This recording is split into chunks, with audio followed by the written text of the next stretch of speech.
So আমি এফএনবি তো অনেক বড় একটা সেক্টর, পুরো এফএনবি নিয়ে কথা বলতে হলে আধা ঘন্টা ধরে কথা বলতে হবে। স্পেসিফিক্যালি অ্যাগ্রো প্রসেসিংয়ে আমি পার্সোনালি মনে করি যে আমরা সরকার থেকে মনে করছি, বিডা থেকে মনে করছি যে আমাদের ইনভেস্টমেন্টের প্রচণ্ড সুযোগ আছে। বাংলাদেশের ডোমেস্টিক ডিমান্ডের কথা আমরা অনেক সময় বলি যে অ্যাগ্রো প্রসেসিংয়ে আসলে বাংলাদেশের নিজেদেরই একটা ডোমেস্টিক ডিমান্ড আছে, সেটা আপনি ওই আমাদের কমোডিটির কথা বলেন, চিনি থেকে শুরু করে অনেক ক্ষেত্রেই এবং লাইফ স্টকের ক্ষেত্রেও আসলে একটা বড় সুযোগ আছে। অ্যাট দ্য সেম টাইম আমাদের প্রধান উপদেষ্টা প্রায়ই বলেন, আমিও মনে করি যে আমাদের আশেপাশের যে প্রতিবেশী রাষ্ট্রগুলো আছে, জায়গাগুলো আছে, সেখানেও কিন্তু আমাদের অ্যাগ্রো প্রসেসররা যদি তাদেরকে যদি আমরা আসলে ভালোভাবে স্টাবলিশ করতে পারি, তারা ইজিলি ওইসব মার্কেটগুলোকে সার্ভ করতে পারেন।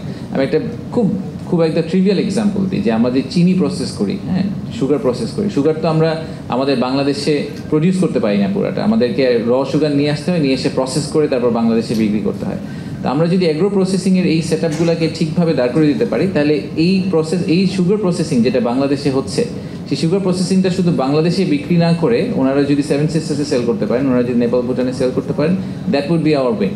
সো ওই ইকোসিস্টেমটা তাদেরকে তৈরি করে দেওয়া, পোর্ট ফ্যাসিলিটি তৈরি করে দেওয়া, রোড ট্রান্সপোর্টেশন তৈরি করে দেওয়া, যাতে ওনারা বাংলাদেশে প্রডিউস করে এই ফুল রিজনে, কারণ পোর্ট তো একটা, সবে ঢুকবে চিটাগং দিয়ে, বাট পোর্ট দিয়ে ঢোকার পরে এটাকে স্প্রেড আউট করে দেওয়ার যেই সুযোগটা, সেই সুযোগটা সরকারের করে দিতে হবে, ইনফ্রাস্ট্রাকচারকে সরকারকে তৈরি করে দিতে হবে।